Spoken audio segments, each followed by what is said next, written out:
पश्चिम बंगाल के मुर्शिदाबाद जिले के बेलडांगा में बनने वाली बाबरी मस्जिद के लिए मुसलमानों ने खजाना खोल दिया है।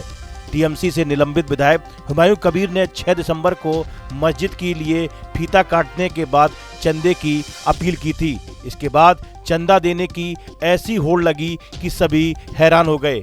बेलडांगा में रखे गए 11 बॉक्स देखते ही देखते नोटों से भर गए। सोशल मीडिया पर फैलाए गए QR कोड के जरिए भी पैसों की बारिश होने लगी। हुमायूं कबीर ने बताया कि सोमवार शाम तक ऑनलाइन UPI से 2.47 करोड़ रुपए पार कर चुका था। 6 बक्सों में रखी कैश रकम भी 57 लाख रुपए तक पहुंच गई। दूसरे दिन भी मशीनों से पैसे की गिनती जारी रही।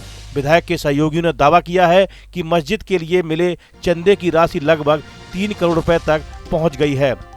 मुर्शिदाबाद में बनने वाली बाबरी मस्जिद के लिए न सिर्फ पश्चिम बंगाल से बल्कि देश के अन्य राज्यों से लोग चंदा दे रहे हैं। जानकारी के मुताबिक टीएमसी से निलंबित विधायक हुमायूं कबीर ने बाबरी मस्जिद बनाने के लिए 38 करोड़ रुपए का बजट अनुमान लगाया है। 6 दिसंबर को मस्जिद के शिलान्यास के बाद चंदा देने का सिलसिला शुरू हुआ है। बेलडांगा में लोग ईंट के साथ कैश रकम लेकर पहुंचे थे।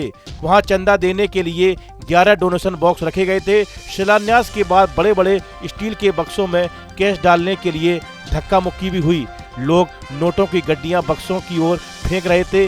कई नोट निशान से चूक गए, लेकिन वे फिर भी कोशिश करते रहे कि उनका दान बक्से में चला जाए।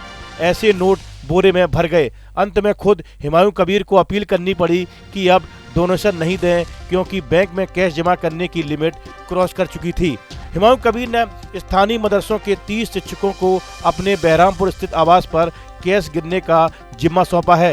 यह गिनती CCTV की निगरानी में हुई और पूरी प्रक्रिया को पारदर्शिता बनाए रखने के लिए सोशल मीडिया पर लाइव स्ट्रीम भी किया गया। कबीर ने कहा कि जनता का समर्थन सभी उम्मीदों से परे है। उन्होंने यह भी दावा किया कि भारत के बाहर से भी दान आया है। मस्जिद के लिए लोगों ने स्वेच्छा से दान किया है।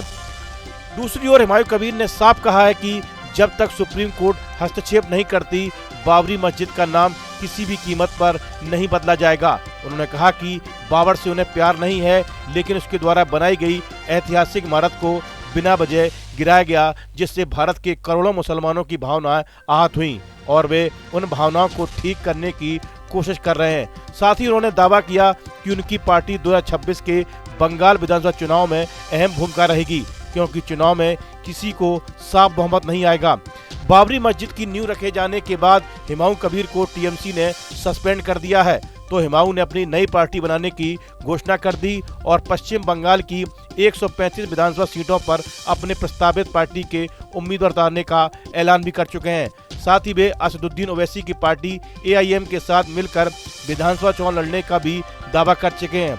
देखा जाए तो लगता है कि हुमायूं कबीर अपने रास्ते पर चल पड़े हैं और ममता बनर्जी ने उनकी सारी गतिविधियों से तकनीकी तौर पर पूरी तरह से पल्ला झाड़ लिया है। हुमायूं कबीर को सस्पेंड किए जाने के बाद टीएमसी नेता फिरहाद हाकिम ने यहां तक बोल दिया था कि आगे से हुमायूं कबीर से उनकी पार्टी का किसी भी तरह का नाता नहीं रहेगा। लेकिन राजनीति है कि ममता बनर्जी का पीछा ही नहीं छोड़ रही है। इस वीडियो में फिलहाल इतना ही। आप बने रहिए न्यूज नेशन के डिजिटल प्लेटफॉर्म के साथ।